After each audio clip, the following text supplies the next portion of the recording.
Berita pertama, dua warga Batu Raja, Kabupaten Ogan Komering Ulu terkonfirmasi COVID-19. Saat ini masih menjalani perawatan di rumah sakit di Palembang.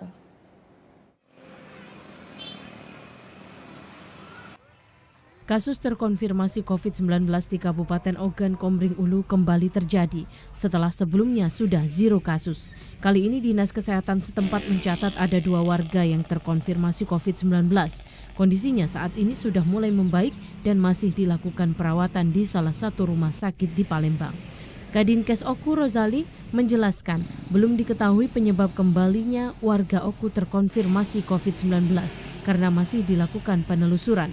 Pasien yang terkonfirmasi COVID-19 merupakan anak-anak dan dewasa berusia 45 tahun.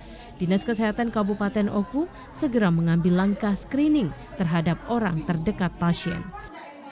Ini masih kita tracking dari lokal, tapi kebetulan yang satunya itu operasi. Sudah 15 hari di Palembang. Dihimbau masyarakat untuk tetap mematuhi protokol kesehatan. Rozali menghimbau agar masyarakat tetap konsisten dalam menerapkan protokol kesehatan, terutama dalam hal penggunaan masker.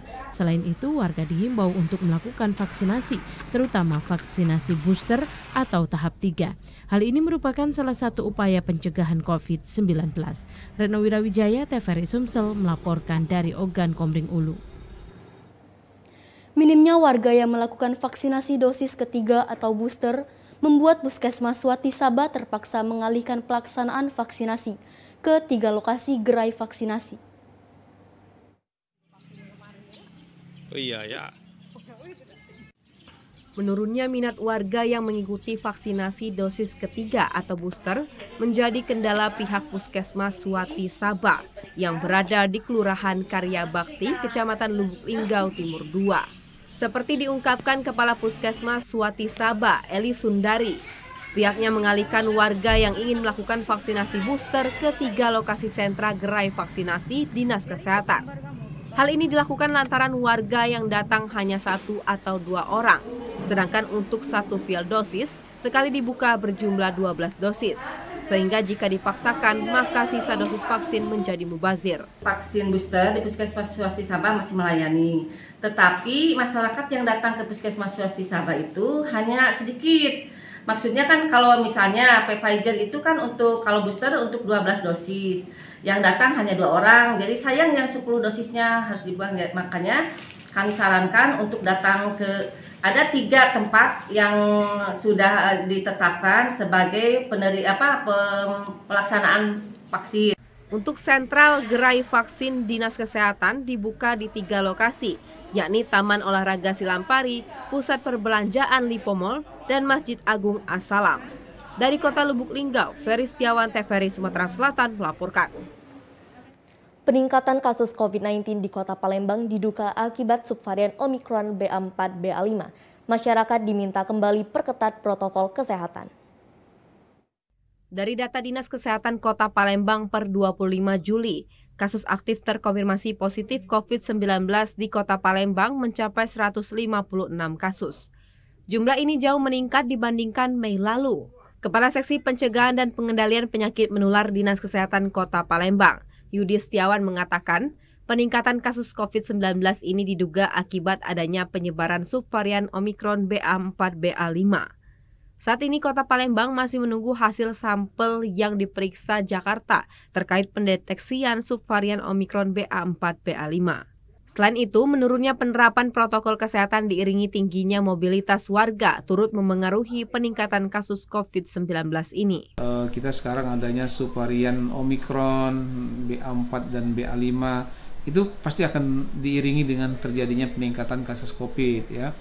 Karena kemungkinan sistem kekebalan tubuh kita belum bisa mengenali jenis varian baru ataupun jenis dari subvarian baru COVID yang baru tersebut. Jadi mengapa tetap kita berlakukan protokol kesehatan? Tujuannya adalah apabila di sekitar kita ada orang yang menderita COVID-19 dengan varian baru ataupun subvarian baru, artinya kita bisa memutuskan mata rantai penularan kita tidak akan tertular COVID karena kita menjalankan protokol kesehatan, dan varian baru tersebut tidak akan mudah menyebar dari satu orang ke orang lain. Saat ini upaya peningkatan kualitas 3T, yakni testing, tracing, dan treatment, terus digalakkan untuk memutus rantai COVID-19 di Kota Palembang. Hal ini juga diiringi dengan upaya peningkatan capaian vaksinasi booster yang masih rendah, yakni 25%. Balkis Hijrah, TVRI Sumatera Selatan melaporkan. Di tengah meningkatnya kembali kasus terkonfirmasi COVID-19, warga diminta melakukan vaksinasi booster.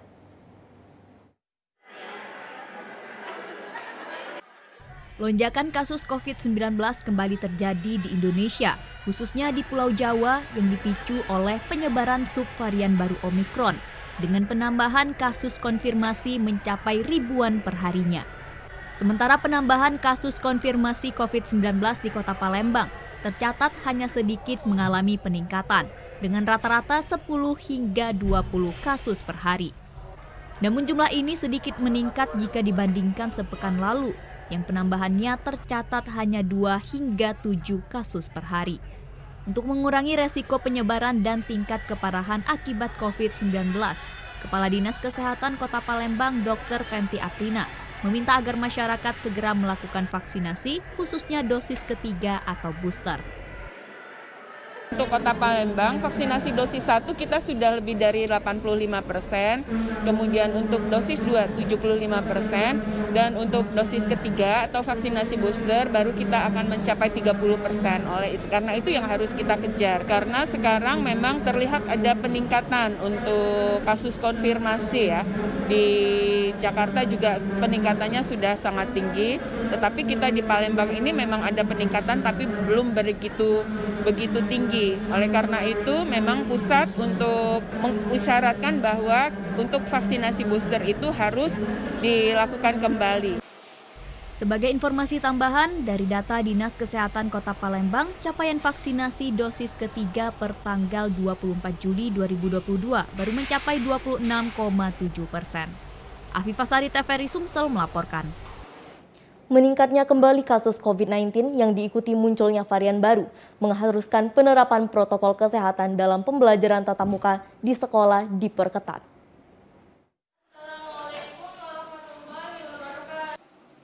Tahun ajaran baru 2022-2023 dimulai pada 11 Juli 2022 dengan mempertimbangkan penurunan kasus COVID-19 di Indonesia. Dimulainya pembelajaran tatap muka diharapkan tidak membuat penerapan protokol kesehatan di sekolah mengendur. Apalagi sekarang ini muncul varian baru COVID-19 yang mengintai siapa saja, termasuk para pelajar. Pengamat pendidikan Gunawan Ismail mengingatkan, protokol kesehatan pada saat pembelajaran tatap muka dalam kondisi sekarang tetap harus diperketat. Peserta didik pun sebaiknya sudah mendapatkan vaksin dosis lengkap. Pendidikan belajar di sekolah menengah saat ini sudah dilaksanakan secara tatap muka.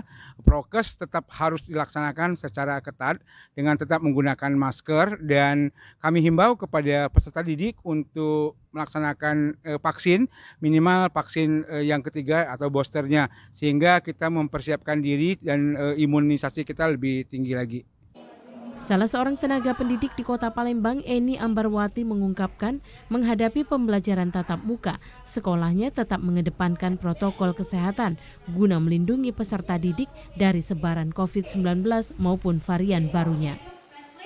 Kita tetap menghimbau untuk anak-anak dan Bapak Ibu guru di sini tetap menjaga prokes gitu, sehingga untuk pembelajaran tetap aman dan bisa berjalan dengan lancar gitu. Dan iya, memakai masker, kemudian anak-anak kita himbau membawa hand sanitizer gitu. Nah, kecuali untuk hal-hal urgent yang seperti minum, makan, kita perbolehkan untuk membuka masker sebentar gitu.